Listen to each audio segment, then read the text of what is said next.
بسم الله الرحمن الرحيم الحمد لله رب العالمين والصلاة والسلام على أشرف الأنبياء والمرسلين نبينا محمد وعلى آله وصحبه أجمعين أما بعد. Donc chers frères et sœurs en Allah Azza wa Jal, ce soir un cours qui a pour titre la réponse salafi aux attaques terroristes à Paris, et on pourra rajouter et ailleurs.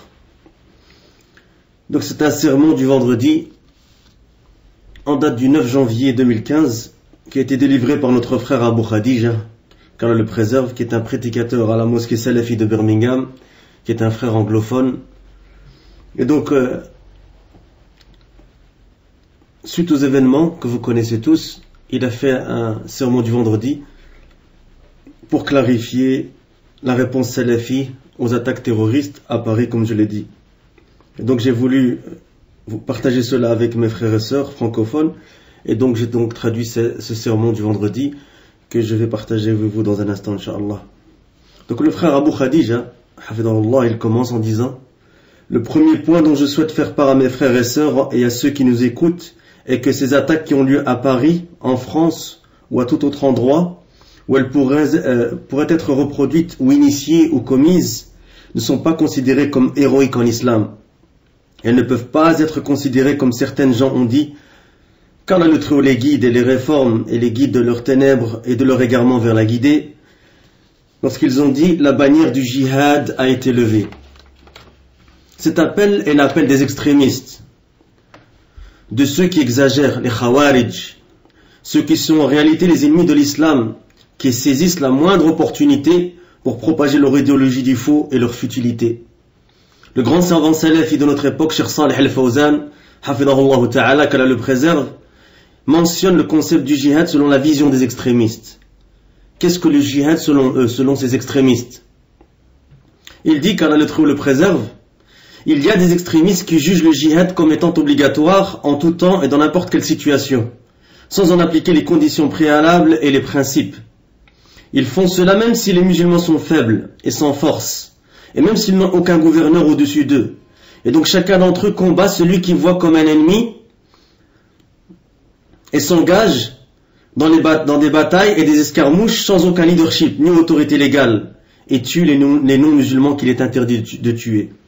Ils tuent des gens qui ont des traités avec les pays musulmans, et ils tuent ceux qui sont protégés par des accords et des pactes, et donc cela est de l'extrémisme et ce n'est pas un jihad. Mais de plus, ces extrémistes vont plus loin en faisant exploser des maisons, des immeubles résidentiels et des quartiers construits dans les villes. Ils tuent des musulmans et des non-musulmans, jeunes et âgés, hommes et femmes, sans aucune miséricorde. Ils causent la terreur dans le fort intérieur des musulmans et des non-musulmans, qui vivent sous la protection de gouvernements musulmans, qu'ils ont l'audace d'appeler cela jihad, mais au contraire c'est de la corruption et ce n'est pas le jihad. Ils tirent les musulmans vers un mal, la destruction et la perte. Le jihad a des conditions préalables et des principes qui le régissent, qui sont clarifiés dans les livres d'exégèse coranique, c'est-à-dire les livres de tafsir, et dans les narrations prophétiques du messager d'Allah sallallahu alayhi wa sallam, les hadith, la sunna, la tradition prophétique, et dans les livres de fiqh, la jurisprudence islamique. Le deuxième point, mes chers frères et sœurs, c'est qu'il n'y a pas un musulman croyant qui ne trouve pas que la moquerie envers l'un des prophètes parmi les prophètes d'Allah est une abomination et un acte blasphématoire envers le Seigneur des mondes, exalté soit-il. Car c'est Allah qui a envoyé ses prophètes, et c'est Allah qui a envoyé le messager d'Allah sallallahu alayhi wa sallam en tant qu'avertisseur et annonciateur qui annonce la bonne nouvelle et avertisse. La bonne nouvelle du paradis, voici ce que les prophètes ont amené. Ils n'ont pas parlé par leur propre passion, mais au contraire, ce fut une révélation qui fut donnée à ces prophètes et à ces messagers. Ils ont parlé avec la parole d'Allah sur terre, et ils n'ont parlé qu'avec des mots célestes qui leur furent inspirés en eux, les mots d'Allah. Ils ont parlé avec ces mots, et ils ont amené la bonne nouvelle du paradis à ceux qui adorent Allah, et avertissent du tourment de l'enfer ceux qui adorent d'autres qu'Allah. Les musulmans n'accepteront pas que l'un des prophètes d'Allah, le Tout-Puissant, exalté soit-il, quel que soit ce prophète, soit insulté, et injurié, et moqué, et l'objet de caricatures ou de dessins qui le ridiculisent. Et cela quel que soit ce prophète, parmi les prophètes d'Allah, que cela soit Abraham, Ibrahim, ou Moïse, Moussa, ou Jésus, Isa, ou Muhammad, sallallahu alayhim salatu wassalam. Toute personne croyant en Allah, tout croyant qui croit en Allah et au jugement dernier trouve que cette moquerie et cette dérision offensante, injustifiée, sont une diffamation envers les meilleurs des êtres humains. Se moquer et ridiculiser n'importe quel être humain sans aucun droit est une abomination, et c'est un acte criminel, et c'est un acte diffamatoire, et une diffamation injustifiée et injuste, cruelle et mauvaise et malfaisante. Et comme cela est plus grave lorsque c'est envers un prophète parmi les prophètes d'Allah, quel qu'il soit, parmi les premiers d'entre eux ou les derniers. Il ne fait pas partie de la justice de dénigrer l'honneur d'un autre musulman, et plus spécialement lorsque c'est quelqu'un vu comme un prophète parmi les prophètes d'Allah par plus d'1,5 milliard d'êtres humains sur cette terre. Un prophète, sallallahu alayhi wa sallam, qui est envoyé et vu par ces musulmans comme étant le meilleur des modèles. Et ce, comme Allah a dit, ce dont la traduction du sens est, en effet, vous avez dans le messager d'Allah un excellent modèle à suivre pour quiconque espère en Allah et au jour dernier et invoque Allah fréquemment. Surat Al-Ahzab, verset 21. Il est le modèle de conduite à suivre et pas sujet à être moqué. S'amuser n'est pas de se moquer de qui que ce soit, qu'Allah vous bénisse. Nous ne sommes pas ici pour diffamer, ni pour tourner en dérision, mais au contraire, notre tâche est d'honorer ceux à qui Allah, le Seigneur des mondes, a donné honneur. Et les meilleurs d'entre eux, et les plus aimés d'entre eux par le Seigneur des mondes sont les prophètes d'Allah. Et le meilleur d'entre eux est le sceau des prophètes, Muhammad sallallahu alayhi wa sallam. Le troisième point, mes frères et sœurs, est que même si se moquer des prophètes d'Allah et de leurs disciples et les tourner en dérision est un crime haineux au regard du Dieu Tout-Puissant, au regard d'Allah, c'est un mal sans aucun doute. Mais empêcher le blâmable a des principes sans aucun doute, qui ont pour source les fondements de l'islam. Parmi les plus importants de ces principes, c'est que le mal ne peut être éradiqué par des moyens qui s'opposent à la révélation qui fut envoyée au prophète Mohammed sallallahu alayhi wa sallam.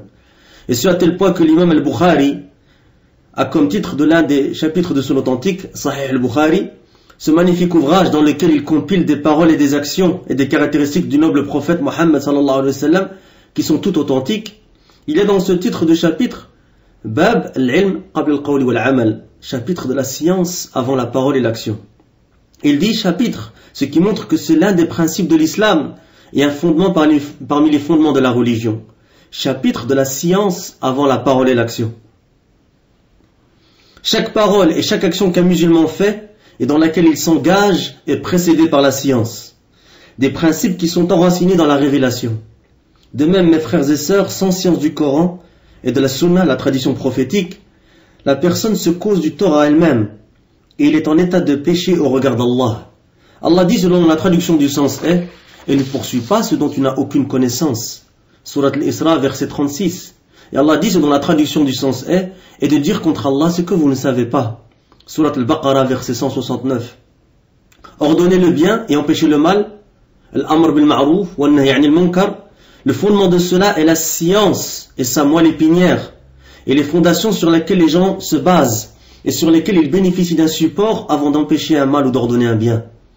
Si une personne ne met pas cela en application, alors elle est injuste envers elle-même et elle va être injuste envers d'autres et elle va se faire du mal à elle-même et elle va faire du mal à d'autres et elle va dépasser les limites en oppressant à l'instar de ceux qui prétendent faire le jihad en tuant et en détruisant, alors qu'en fait rien ne pourrait être plus loin de la vérité. Ce dans lequel ils se sont engagés n'est pas le jihad, mais au contraire c'est une corruption du monde et une corruption de la religion. Le messager d'Allah sallallahu alayhi wa sallam a dit dans un hadith authentique rapporté par l'imam Muslim dans son sahih et dans son authentique, celui d'entre vous qui voit un mal, qu'il l'arrête de sa main, et s'il n'en est pas capable, qu'il le fasse avec sa langue, en parole, et s'il n'en est pas capable, qu'il le fasse avec son cœur. Il n'y a certes pas après cela le poids d'un atome de foi. Le savant salafi du 7e siècle, Cheikh al-Islam ibn Taymiyyah, qu'Allah le Très-Haut lui fasse miséricorde, dit dans le volume 28 de son recueil de Fatawa, quant au fait de détester un mal avec le cœur, cela est obligatoire dans toute situation, car il n'y a aucun mal qui en résulte, qui est associé. Et quiconque ne fait pas cela n'est pas considéré comme un croyant, et ce en raison de la parole du prophète alayhi salatu wassalam, qu'il le réprouve de son cœur, car cela est certes le degré de foi le plus faible. Dans une autre version, car il n'y a certes pas après cela le poids d'un grain de moutarde de foi. Ibn Taymiyyah, qu'Allah le Très-Haut lui fasse miséricorde, continue et dit, il y a deux groupes égarés en ce qui concerne le fait d'empêcher un mal. Le premier groupe abandonne le fait d'ordonner le bien, et en même temps le fait d'empêcher le mal et prétendre qu'on ne devrait pas s'occuper des gens et les laisser faire comme il leur plaît. Puis il a cité le deuxième groupe égaré, il dit qu'il y a ceux qui désirent ordonner le bien et empêcher le mal avec leur langue et avec leurs mains en toute situation, sans aucune compréhension et sans aucune décence et sans aucune patience et sans aucune perspicacité et sans aucune analyse afin de distinguer ce qui est bénéfique de ce qui ne l'est pas et sans aucune inquiétude quant à ce qu'ils sont capables de faire et ce qu'ils n'ont pas la capacité de faire. Voir Majmou' al-Fatawa, le recueil de Fatawa d'Ibn Taymiyyah, volume 28. L'élève d'Ibn Taymiyyah, un autre imam salafi, Ibn Qayyim al-Jawziyya, qu'Allah le lui fasse miséricorde également, dit interdire le mal à 4 niveaux. Mais ça, c'est important de comprendre ici ce que dit le frère, car les gens qui commettent ce genre d'actions criminelles et barbares se revendiquent justement du fait d'interdire le mal et d'ordonner le bien. Il dit Ibn Qayyim rahimahullah ta'ala, il dit interdire le mal à 4 niveaux.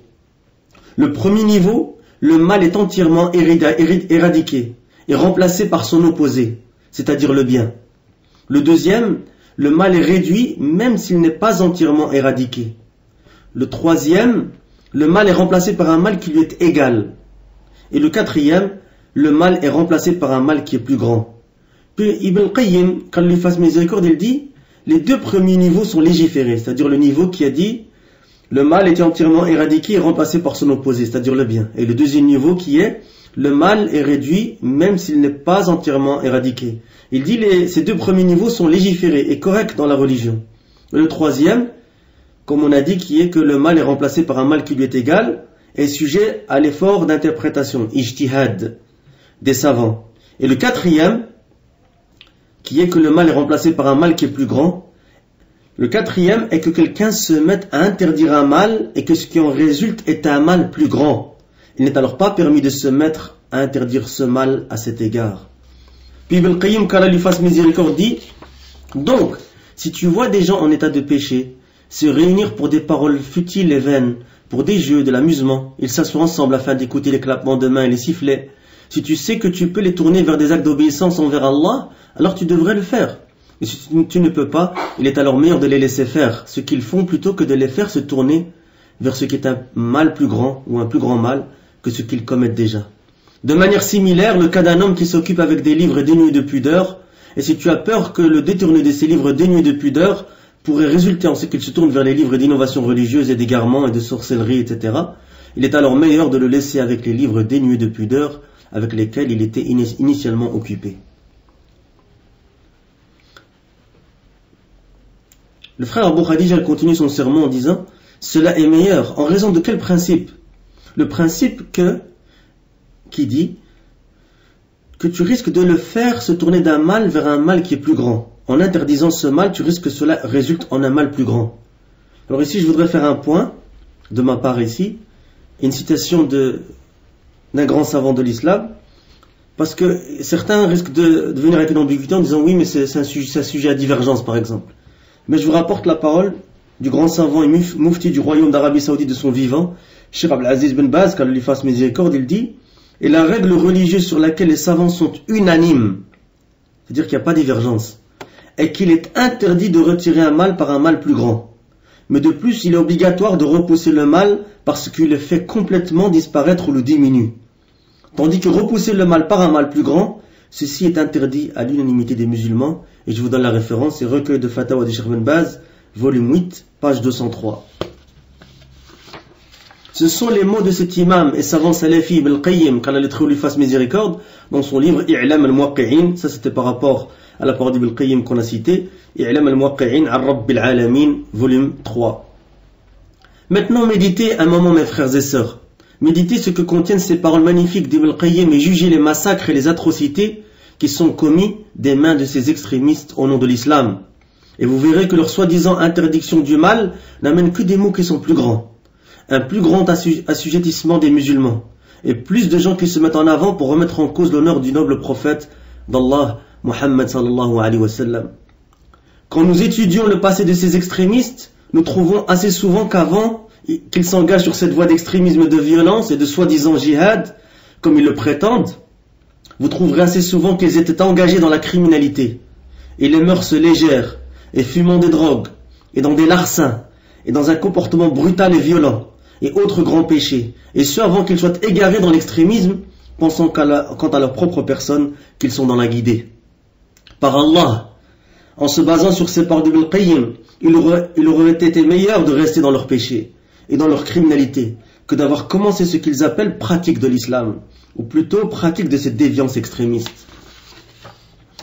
Cheikh al-Islam Ibn Taymiyyah, qu'Allah lui fasse miséricorde, dit dans le volume 14 de son recueil de Fatawa, toujours par rapport à ce qu'on appelle fiqh al-amr bil-ma'ruf wa an-nahy 'an al-munkar, c'est-à-dire la manière d'ordonner le bien et d'interdire le mal, il dit: beaucoup de ceux qui ordonnent le bien et interdisent le mal dépassent les limites, transgressent les limites établies par Allah, et cela est dû soit à leur ignorance ou à leur oppression, et cela est un domaine dans lequel il est nécessaire d'être fermement enraciné dans les principes islamiques, et cela est que ce soit dans le fait d'interdire le mal qui émane des non-croyants, ou des hypocrites, ou des transgresseurs, ou des musulmans qui sont en état de péché. Fin de la première partie du sermon d'Abu Khadija, comme je l'ai dit. Puis le frère, il commence cette deuxième partie du sermon du vendredi 9 janvier 2015 en disant: mes frères et sœurs, cela réitère le fait que ceux qui sont plongés dans l'ignorance et aveuglés par la rage et idiots en termes de pensée et déviants dans leur compréhension sont les derniers sur terre qui devraient se mettre en avant pour ordonner le bien et interdire le mal. Maintenant, les conséquences néfastes de ces actions sont au vu et au su de tous. Et finalement, leurs actions causent du tort aux musulmans et à l'invitation à l'islam. Ceux qui se sont engagés dans cette entreprise, portés par leurs émotions et leurs concepts corrompus, selon lesquels le mal doit être interdit, sont responsables de tout mal qui a résulté, qui afflige les gens et les musulmans en particulier. Cheikh al-Islam Ibn Taymiyyah dit dans ce magnifique ouvrage, qui est le sien, qui s'appelle Al-Amr bil-Ma'ruf wa an-Nahy 'an al-Munkar, ordonner le bien et interdire le mal. Écoutez cette parole de Cheikh al-Islam Ibn Taymiyyah. Il dit: et si par le fait d'interdire ce mal, un mal plus grand devait en résulter, il aurait alors interdit et pas permis d'interdire ce mal, et cela même si cela résulte en la perte d'un bien moins grand. Dans cette situation, ordonner le bien résulte en ce qu'un mal plus grand ait lieu. Et donc en substance, cela serait considéré comme le fait d'ordonner le mal et de prôner la désobéissance à Allah et à son messager sallallahu alayhi wa sallam. Fin de citation d'Ibn Taymiyyah. Et vous pouvez voir cela, car des gens qui débarquent et disent: nous protégeons le messager d'Allah, ou nous protégeons son honneur, ou nous interdisons un mal. Et moi je rajoute ici, ou qui disent: nous avons vengé le prophète. Et par leur profonde ignorance et par leur stupidité, ils vont de l'avant et commettent ce qu'ils voient comme le fait d'interdire le mal.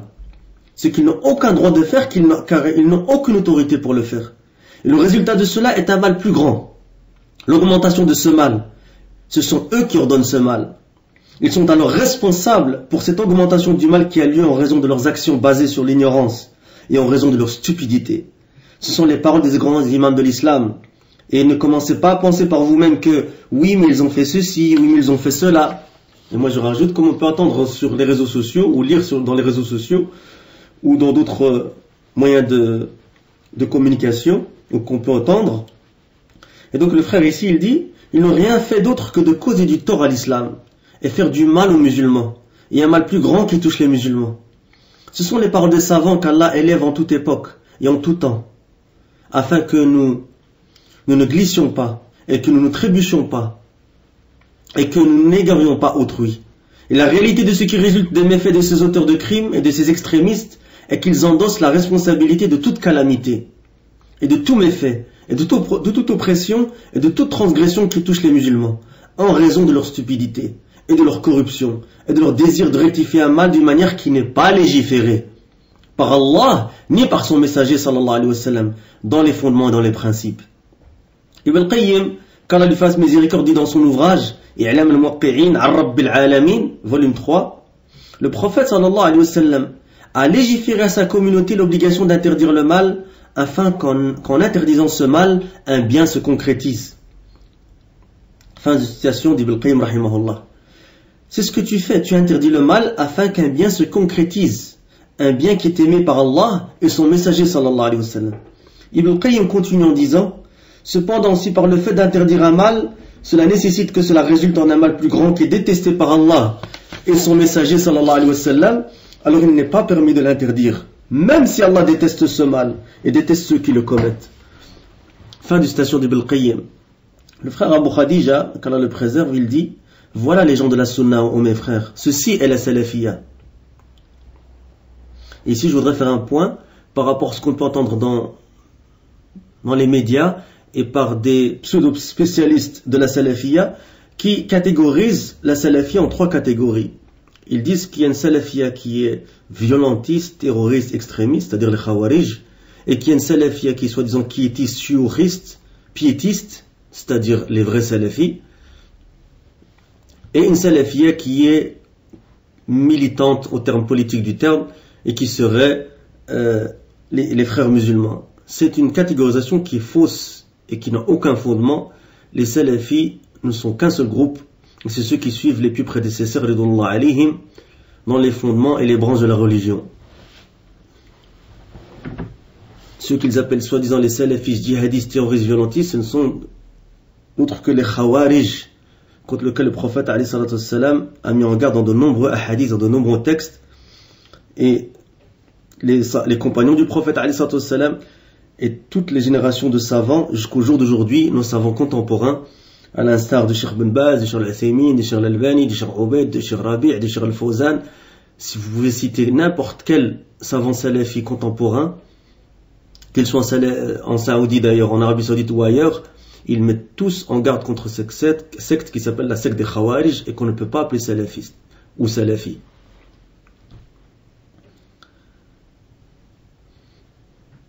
Donc le frère ici, il dit ceci est la salafiyya.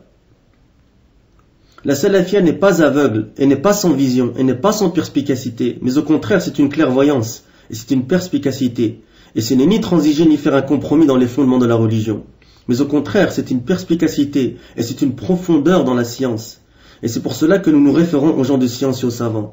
D'ailleurs un point ici que je voudrais faire, c'est que Cheikh Zaid, qui est décédé il n'y a pas longtemps, qu'Allah lui fasse miséricorde, avait dit dans un de ses cours, il avait dit que l'une des caractéristiques, ou l'une des spécificités plutôt, des salafis, eh bien c'est leur attachement à la science.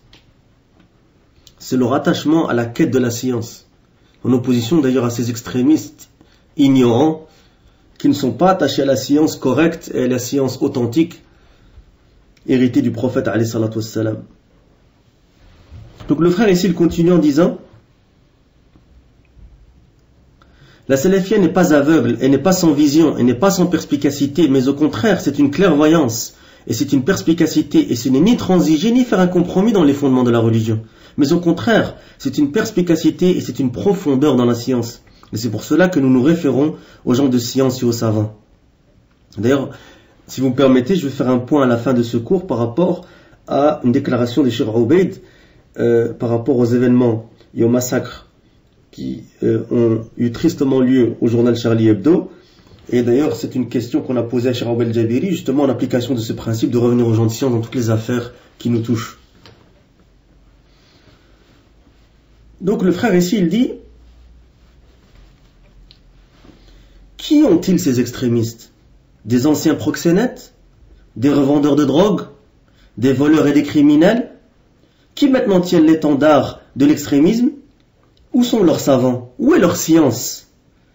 Le frère donne un conseil et il dit: attachez-vous à la vérité, attachez-vous aux savants de la vérité, qu'Allah vous bénisse. Le 4e point: qui doit en réalité prendre la responsabilité d'ordonner le bien et de réprimander les gens selon l'islam, ou en islam?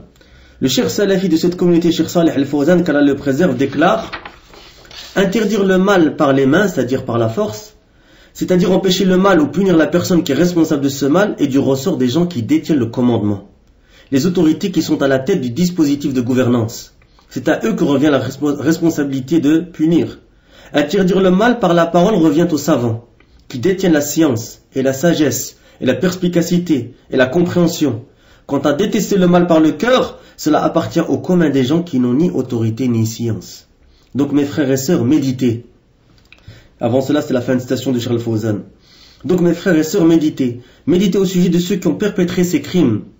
Il faut appeler les choses comme elles sont, c'est un crime. Et méditez le résultat et c'est sur quoi ils sont. Premièrement, ils n'ont pas de science. On n'a pas le temps maintenant, mais on a de nombreuses traductions à ce sujet dans les sites salafis, notamment le site que je gère, spfbirmingham.com, qui montre les ambiguïtés de ces gens-là et qu'ils n'ont aucune science. Et quand on tombe sur des paroles de ces gens-là sur Twitter et autres, on voit leur niveau d'ignorance. Ils n'ont pas de science, ils n'ont aucune compréhension, ils n'ont aucune perspicacité, ils n'ont aucune patience, ils n'ont aucune expérience. Ils ne se réfèrent pas à ceux qui ont de l'expérience parmi les gens de science. Deuxièmement, ils n'ont aucune autorité, aucun pouvoir. D'ailleurs, j'avais tweeté sur mon compte Twitter, Mahdi Maghribi, et sur Twitter, vous pouvez y retourner il y a quelques jours, une parole d'Ibn Taymiyyah par rapport à ça, et par rapport au fait de qui doit appliquer les peines légales ou autres. Ils n'ont aucune autorité, aucun pouvoir. Qui les a placés comme responsables? Qui leur a donné l'autorité et le pouvoir? Qui a jugé parmi les juges musulmans? Vous, c'est-à-dire les extrémistes, ne les avez pas. Vous vivez dans des pays qui ne sont pas des terres d'islam. Donc avec quelle autorité appliquez-vous les peines légales d'Allah? Sans aucune autorité au gouverneur au-dessus de vous. D'ailleurs, j'ai traduit il y a quelques jours, ou plutôt il y a un certain temps, et je l'ai remis il y a quelques jours sur Twitter et notamment sur le site, un conseil et une clarification du noble savant et du grand savant Cheikh Obaid al-Jabiri, Hafidahullah, qui est un contemporain qui vit actuellement à Médine, qui nous enseigne la manière de nous comporter avec nos voisins et non musulmans et comment nous comporter dans les sociétés non musulmanes. Ça, c'est un point important où certains pouvaient avoir des mauvaises compréhensions. De retourner à cette traduction, c'est très bénéfique et que c'est évidemment un comportement basé sur la bienfaisance et sur le beau comportement, etc. Donc, avec quelle autorité appliquez-vous les peines d'Allah, les peines légales d'Allah? Sans aucune autorité ou gouverneur au-dessus de vous. Troisièmement, ils ont exposé les musulmans à un mal plus grand et à plus de restrictions, et à ce qu'ils soient analysés à la loupe de manière injustifiée. Quatrièmement, ils ont encouragé plus de non-musulmans et de non-croyants à se moquer de l'islam et à le détourner en dérision, le tourner en dérision, et à plus se moquer du prophète alayhi salatu wassalam et à se moquer des musulmans.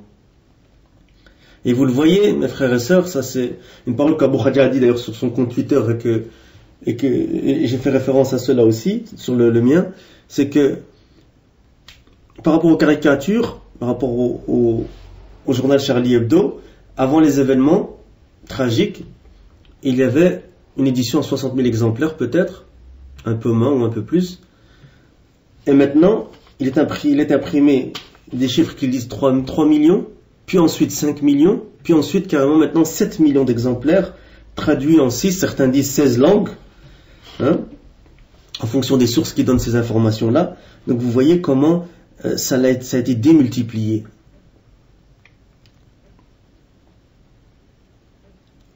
Donc le frère il dit ici, ils n'ont fait qu'ouvrir une porte, car maintenant vous pouvez voir de plus en plus de caricatures, et plus de caricaturistes dire, nous allons nous lever et nous allons le faire. Donc ceci ne les a pas affaiblis, mais au contraire, cela les a encouragés, car maintenant ils croient qu'ils défendent une sorte de liberté qu'ils croient avoir comme un don de Dieu. Ils n'ont aucun droit d'insulter qui que ce soit.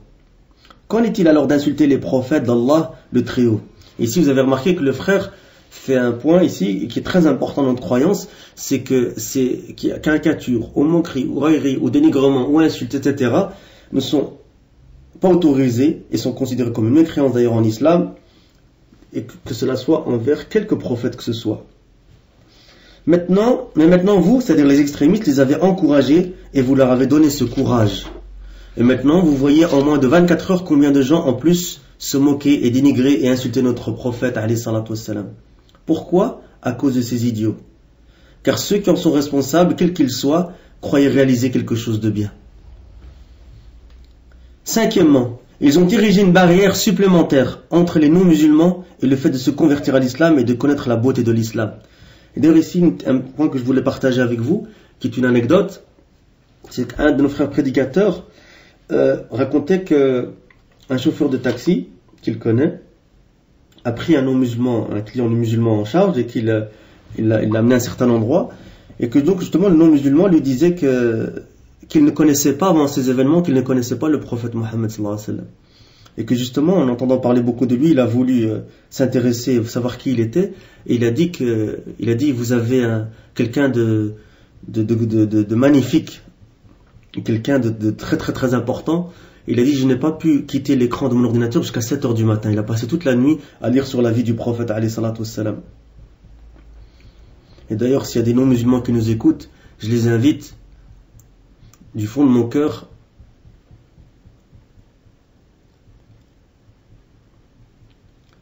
à étudier la vie du prophète, alayhi salatu wassalam, et apprendre qui il était. Et de ne pas laisser les actions de ces extrémistes, de ces terroristes, de ces sauvages, de ces barbares, être une barrière entre eux et le fait de connaître ce grand homme, ce prophète et ce messager d'Allah sallallahu alayhi wa sallam. Donc le frère il dit ici, cinquièmement, ils ont érigé une barrière supplémentaire entre les non-musulmans et le fait de se convertir à l'islam et de connaître la beauté de l'islam. Donc maintenant il y a une barrière supplémentaire que tu dois franchir car cela les a rendus plus distants. Sixièmement, ils ont créé une image que l'islam, selon laquelle l'islam serait une religion de trouble et de désordre et d'anarchie, et dans laquelle chacun peut faire comme il l'entend, prendre n'importe quel verset du Coran et n'importe quel hadith du messager d'Allah, sallallahu alayhi wa sallam, et l'appliquer comme on lui semble de manière fantaisiste, selon son commandement et selon sa propre compréhension qui lui est inspirée par les démons. Septièmement, ils ont détourné les gens du vrai message de l'islam, qui est l'appel à l'adoration d'Allah, qui est le seul endroit d'être adoré, sans lui donner d'associé dans quelque aspect que ce soit de l'adoration. Ceci était le point de départ de l'appel des messagers, tous les messagers, de Noé, en passant par Moïse, Jésus et finalement Mohammed alayhi salatu wassalam. Alayhi salatu wassalam ajma'in. Ceci était le rappel. Le prophète sallallahu alayhi wa sallam fut moqué et dénigré, et fut appelé un sorcier, et fut appelé un poète, et fut appelé un fou, et fut appelé de toutes sortes de noms. Un point de bénéfice que je vous rapporte ici, Cheikh Khalid Abdurrahman, il rapporte que à la Mecque, le prophète alayhi salatu wassalam était victime d'insultes, de moqueries, de dénigrements, de railleries, etc. nuit et jour de la part des idolâtres de Quraysh. Et malgré cela, aucun compagnon n'a réagi de la manière avec laquelle on réagit ces gens aujourd'hui.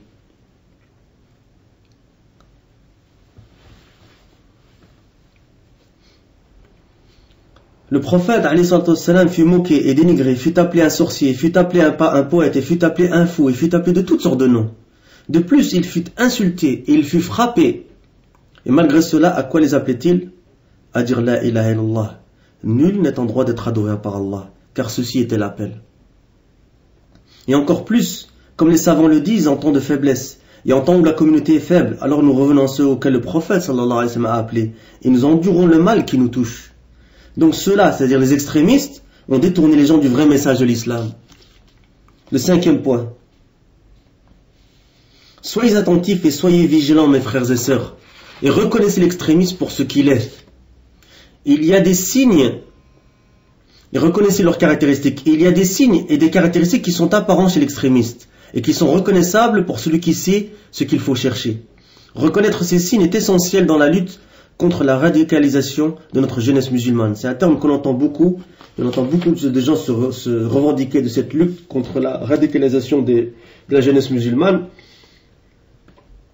Et les experts en la matière sont les salafis. D'ailleurs, notre frère, un de nos frères, a écrit un livre en anglais sur le sujet, qui a été traduit complètement en français, que je suis en train de réviser, qu'Allah me facilite de le finir, qui a pour titre la montée de l'extrémisme djihadiste en Occident. Et d'ailleurs l'auteur il a fait plus de 200 pages, il est fini mais il est en révision en français, et c'est un livre qui est disponible déjà en anglais depuis de nombreuses années. Et ça c'est une réalité, c'est que les anglophones ont plusieurs longueurs d'avance sur les francophones sur ce sujet-là et d'autres. Et donc l'auteur justement de ce livre-là me disait il n'y a pas longtemps qu'il voulait rajouter un chapitre sur ce qui concerne les Khawarij, les extrémistes de Daesh, ISIS ou EIL selon les différentes appellations.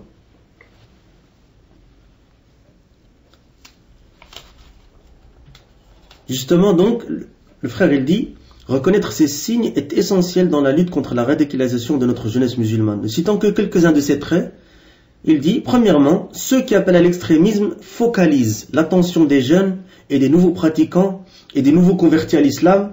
Ils focalisent constamment leur attention sur la situation politique des régimes États musulmans. et sur le Moyen-Orient, et en font le point central des discussions religieuses. Quand vous voyez les tekfiris ici en Angleterre, ou chez vous en France ou en Belgique, etc., c'est une des premières choses par lesquelles ils commencent avec les nouveaux convertis, les nouveaux pratiquants et les jeunes, etc. Deuxièmement, ils critiquent publiquement les chefs d'État musulmans qu'ils considèrent comme des tyrans et appellent à la rébellion dans les pays musulmans sous la bannière de « Inil hukmu illa lillah », le jugement n'appartient qu'à Allah. Une parole qui est détournée et employée de façon impropre. D'ailleurs, je vais vous rajouter un point ici, exactement comme les Khawarij l'ont fait au temps de Ali. Ils ont dit « Inil hukmu illa lillah ». Mais la réponse d'Ali fut excellente quand il leur a dit « Kalimatu haqq, urida biha batil ». C'est une parole de vérité par laquelle le faux est cherché et voulu. Une parole qui est détournée et employée de façon impropre. La troisième parmi leurs caractéristiques, ils font l'éloge des leaders des idéologies extrémistes et donc vous les voyez faire l'éloge de Sayyid Qutb. Sayyid Qutb est vénéré par tous les tekfiris, par tous les extrémistes dans le monde. D'ailleurs, ça c'est un point de ma part ici, quand vous voyez sur Twitter ou d'autres, vous voyez des images qui sont postées ou des commentaires, etc. par les tekfiris, les Khawarij de Daesh, eh bien, vous voyez qu'ils se réfèrent et qu'ils vénèrent Sayyid Qutb. Même plusieurs disent qu'ils ont lu et ils ont été inspirés par Sayyid Qutb en prison, lorsqu'ils étaient en prison, qu'ils ont lu ses ouvrages. Ben Laden le vénérait Sayyid Qutb. Ayman al-Zawahiri le vénérait. Anwar al-Awlaqi le vénérait. Abu Qatada le vénérait. Abu Hamza al-Masri le vénérait. Anwar al-Awlaqi, peut-être que les francophones ne le connaissent pas beaucoup, c'était un Yéménite qui vivait aux États-Unis, qui a été tué au Yémen d'ailleurs, et que ici, dans le monde anglophone, on connaît très bien, et contre lesquels on a écrit des réfutations il y a de nombreuses années déjà, et qui a apparu dans l'actualité francophone il n'y a pas longtemps, suite aux événements de Paris récemment. Il y a Abu Qatada, que vous connaissez peut-être sûrement aussi. Abu Qatada le vénérait, Abu Hamza al-Masri le vénérait. Tous ces gens-là, ils vénéraient Sayyid Qutb. Et d'ailleurs, c'est un point central pour la compréhension de ces groupes extrémistes contemporains, qui se revendiquent du djihad faussement d'ailleurs, eh bien c'est une référence centrale, c'est Sayyid Qutb. Et ça, c'est très bien expliqué dans le livre que je suis en train de réviser actuellement, et qui sera disponible prochainement, Inch'Allah, à la vente. Donc le frère, il continue en disant, il fut un leader, Sayyid Qutb, proéminent des frères musulmans et exécuté en 1966. Ses ouvrages sont propagés et donc ils appellent à ces ouvrages.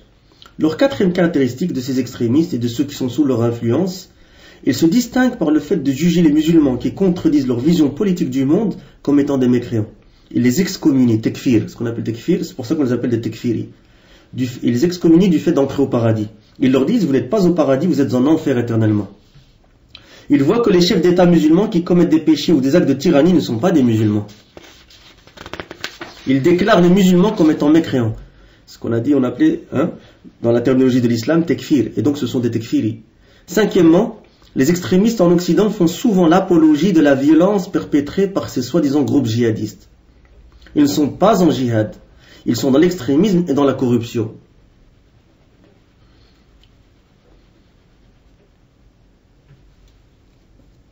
Et je voudrais rajouter un point ici.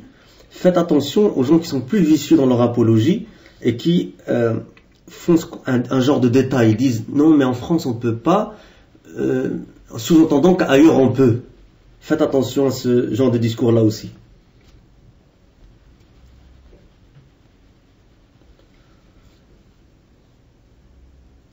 Ils ne sont pas en djihad, ils sont dans l'extrémisme et dans la corruption.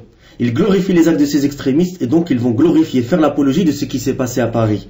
Ils vont faire l'apologie des bombes qui explosent dans les différentes terres d'islam, que cela soit au Yémen ou en Arabie Saoudite, ou autre que les terres d'islam, que cela soit en Espagne ou en France ou à Londres, ou à n'importe quel autre endroit.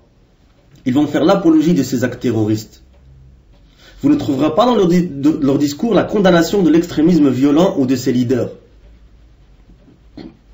Si vous voyez des gens parler de cette manière, alors sachez qu'ils sont sur une voie d'égarement et d'extrémisme et la voie des Khawarij. qu'Allah nous protège et protège nos familles, protège nos communautés du mal de ces gens, au sujet desquels le prophète sallallahu alayhi wa sallam a dit: ils sont les pires de ceux qui sont tués sous la voûte céleste, c'est-à-dire les Khawarij. Et comme je l'ai dit, c'était un sermon du vendredi du 9 janvier 2015 de notre frère Abu Khadija à la mosquée Salafi de Birmingham. Et cette traduction sera disponible dans les heures qui suivent, Inch'Allah, sur notre site en PDF et en audio. Et je voulais juste vous lire quelque chose en plus, si vous permettez, par rapport à ce qu'on a dit au fait de revenir au ulama et par rapport à ce qui s'est passé, ce qu'on appelle les événements de Charlie Hebdo. Bien, je vous lis le texte. Suite aux événements tragiques de cette semaine, c'est la semaine de ces événements que j'ai écrit cela, au siège du journal Charlie Hebdo qui ont résulté en la mort d'au moins une douzaine de personnes, nous avons décidé d'appeler le grand savant Cheikh Obaid el-Jabiri, qu'Allah le préserve, afin qu'il nous explique la position islamique correcte quant à ces événements et afin qu'il conseille les musulmans de France au sujet de la manière de se comporter face aux attaques contre les musulmans qui sont une conséquence directe de ces actes criminels et terroristes. Ceci en application de la parole d'Allah le Très-Haut dont la traduction du sens est: quand leur parvient une nouvelle rassurante ou alarmante, ils la diffusent. S'ils la rapportaient aux messagers et aux détenteurs du commandement parmi eux, ceux d'entre eux qui cherchent à être éclairés auraient appris la vérité de la bouche du prophète et des détenteurs du commandement. Et n'eût été la grâce d'Allah sur vous et sa miséricorde, vous auriez suivi le diable à part quelques-uns. Surat Nisa, verset 83. Le très savant exégète du noble Coran, Cheikh Abdurrahman ibn Nasr al-Sa'di, qu'Allah lui fasse miséricorde, qui est un cheikh contemporain et qui était le cheikh de Cheikh al-Uthaymin et d'autres, il dit au sujet de ce verset: ceci est une correction de la part d'Allah à ses serviteurs, qu'ils ne commettent pas cet acte qui ne sied pas, et qu'il leur convient lorsque leur parvient une affaire parmi les affaires importantes et parmi les biens généraux, ce qui est lié à la sécurité et au bonheur des musulmans, ou à la peur, dans laquelle il y a une calamité pour eux, qu'ils vérifient et ne se précipitent pas à diffuser cette information, mais au contraire qu'ils la rapportent aux messagers, sallallahu alayhi wa sallam, et à ceux qui détiennent le commandement parmi eux. Ici, par rapport à cette parole de ceux qui détiennent le commandement parmi eux, Cheikh Abdelrazak al-Badr, qui est un cheikh salafi contemporain qui enseigne à la mosquée prophétique à Médine, qui est le fils du grand savant Cheikh al-Masih al-Abbad, qui est aussi enseignant à la mosquée prophétique de Médine et qui est toujours vivant aussi, un contemporain, qu'Allah les préserve tous. Il dit, c'est-à-dire, c'est qui, en fait il définit ici, ce sont qui les gens qui détiennent le commandement parmi eux. Il dit, c'est-à-dire les savants enracinés dans la science, qui savent bien extraire les jugements légiférés des preuves du Coran de la Sunna. Car les textes explicites ne délivrent pas complètement la clarification de toutes les nouvelles affaires et de tous les jugements des calamités. Et ne peut bien conclure et extraire cela à partir des textes de la législation que les savants enracinés dans la science. Abu al-Aliya a dit, ceux qui détiennent le commandement sont les gens de science. On revient à la parole de l'imam Sa'di rahimahullah. Les gens qui ont une bonne vue sur les choses et de science et de conseil et de raison et qui ont de la mesure, de la sagesse. Ceux qui savent les choses et connaissent les intérêts, les biens de leur contraire, les maux. Et donc, s'ils voient qu'il y a un bien dans sa diffusion et un entrain pour les croyants, et une joie pour eux et une prudence quant à leur ennemi, alors ils le font. Et s'ils voient qu'il n'y a pas de bien en cela ou qu'il y a un bien en cela, mais que le mal en cela est plus grand que son bien, on revient à la règle qu'on a dit tout à l'heure, qu'on a citée tout à l'heure, alors ils ne le diffusent pas. Et c'est pour cela qu'Allah a dit, selon la traduction du sens est, ceux d'entre eux qui cherchent à être éclairés auraient appris la vérité de la bouche du prophète et des détenteurs du commandement. C'est-à-dire qu'ils l'auraient conclu, tiré comme résultat, par leur avis et leurs opinions correctes et par leur science juste. Et il y a en cela la preuve d'une règle éducative, qui est que s'il y a une recherche au sujet d'une affaire parmi les affaires, il convient que s'en chargent ceux qui en sont capables, et que cela soit laissé à leur charge, et de ne pas les précéder, car cela est plus proche de la vérité et plus sûr d'être à l'abri de l'erreur. Il y a en cela l'interdiction de se hâter et de se précipiter de diffuser les affaires dès qu'on les entend. Il y a en cela l'ordre de réfléchir avant d'en parler et l'ordre de l'analyser. Est-ce un bien pour que l'individu s'y avance ou un mal et que donc il s'en empêche? Tafsir Sa'di du verset 82 de Surat Nisa. Ici, on revient un peu en arrière dans le temps. Vous vous rappelez, par rapport aux caricatures danoises et aux premières caricatures par Charlie Hebdo et d'autres, eh bien, les salafis, comme d'habitude, sont revenus aux ulama. Ils n'ont pas réagi de manière ignorante et violente, extrême, etc. Ils ont appliqué à la lettre les paroles des savants de la Sunna qui parlent avec la science du Coran et de la Sunna du prophète selon la compréhension des nobles compagnons qui étaient les témoins de la révélation. Et donc ici, voici la question posée au noble cheikh, quelle est la récompense en bien pour nous avoir accordé du temps et pour ses précieux conseils. Vous n'êtes pas sans savoir, ô notre cheikh, qu'Allah vous préserve, qu'en ce mercredi matin, 7 janvier 2015, 12 personnes ont été tuées, maintenant on est arrivé tristement au chiffre de 17, dont 8 journalistes et un policier au siège d'un journal dans le centre de Paris. Évidemment, le chiffre a augmenté tristement dans les jours qui ont suivi. Et ceux qui ont commis ce crime ont prétendu avoir vengé le prophète alayhi salatu wassalam. Et maintenant les doigts pointent vers les musulmans. Et hier, certaines mosquées ont essuyé des tirs et une grenade a été jetée dans une mosquée. Et ça, on n'a pas rapporté le fait que certaines de nos sœurs ont été attaquées, certains de nos frères ont été attaqués, il y a eu des insultes, etc., etc. La question est donc, quelle est la position salafi envers ces actes terroristes et quel est votre conseil pour les musulmans en général en France et pour les prédicateurs et les imams salafis qui délivrent le sermon en particulier? La réponse du noble savant, Cheikh Abel Jabiri, qu'Allah le préserve. Au nom d'Allah, et toutes les louanges reviennent à Allah, et que la prière et la salutation d'Allah soient sur notre prophète Mohammed ainsi que sur sa famille et tous ses compagnons. Ceci étant dit, premièrement, ces actes terroristes ne font pas partie des actions des gens de la Sunna, la tradition prophétique, mais au contraire, ils font partie des actions des causeurs de troubles, parmi les Khawarij et ceux qui gravitent dans leur orbite, s'ils se revendiquent de l'islam. Deuxièmement, je dis à vos voisins parmi les non-musulmans français, ou autres en Europe et en Amérique, et j'espère qu'il y a des non-musulmans qui nous écoutent ici et qui écouteront cette parole de ce noble savant de l'islam, de cet érudit, Cheikh Abel Jabiri Hafidahullah. Il dit, vous ne trouverez aucun savant parmi les gens de la Sunna, c'est-à-dire les salafis, qui approuvent ces actes et y incitent. Mais au contraire, les gens de la Sunna, les salafis, que cela soit leurs savants ou leurs étudiants en sciences islamiques ou le commun des gens parmi eux, condamnent à bord ces actes anarchiques. Et ceux qui ont commis ces actes sont soit des khawarij ou des ignorants qui ne connaissent pas la tradition prophétique, la sunna. Ils ne savent pas comment les gens de la sunna se comportent avec leurs voisins non musulmans. Les gens de la sunna, les salafis, sont bienfaisants envers leur voisinage et respectent les engagements, les pactes, les conventions et désapprouvent ces actes anarchiques et barbares.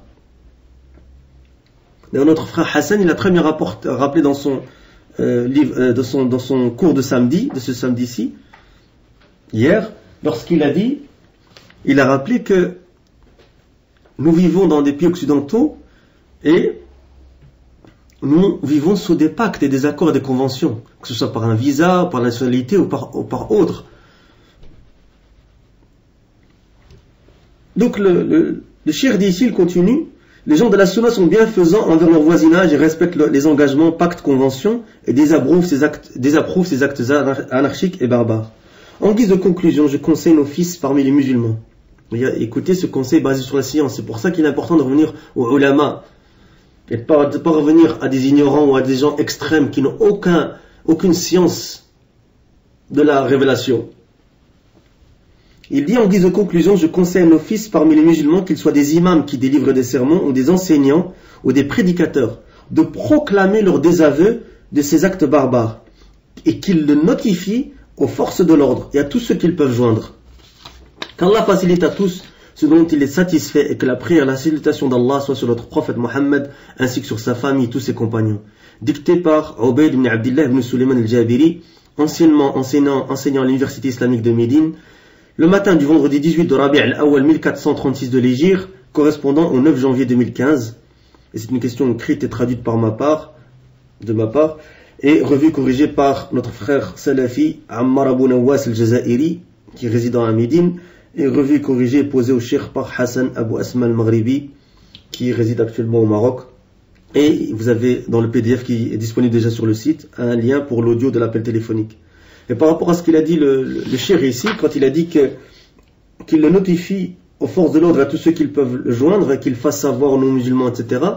Ici, il y a un travail important, c'est de le dire et de le proclamer et de le faire savoir au plus de gens qu'on peut, et de le faire savoir aux médias et de le faire savoir aux forces de l'ordre. C'est un travail qui est déjà fait par nos frères anglophones, encore une fois, et c'est aussi parce que les médias anglophones donnent plus la plateforme à nos frères salafis que dans les médias francophones. Et ça, c'est quelque chose de très très important pour que les médias doivent comprendre, que si on veut vraiment sincèrement lutter contre cette radicalisation et lutter contre cet extrémisme, il faut laisser la plateforme aux gens qui sont capables de traiter le problème au niveau théologique. Et ce sont les salafis. Notre frère Hassan al-Somali, qui réside aux États-Unis, il a eu une interview avec Channel 5, qui est une chaîne aux États-Unis, et c'était une intervention téléphonique, elle fait 20 minutes, je vous conseille vivement de l'écouter pour les frères qui comprennent et les sœurs qui comprennent l'anglais. C'est une intervention magnifique et il a bien souligné ce point-là aussi. Il a souligné aussi la tradition ancienne des salafis contemporains de mise en garde contre le terrorisme et les idéologies extrémistes qui amènent au terrorisme et aux actes violents. Il y a l'extrémisme non violent également. Ça, il a bien rappelé cela. Il a apporté notamment le fait que Cheikh Obeid est très connu pour cela et d'autres savants, et comme le Mufti d'Arabie Saoudite d'ailleurs, qui a mis en garde de manière très claire contre Daesh et contre Jabhat Nusra et contre tous les groupes terroristes extrémistes, Khawarij.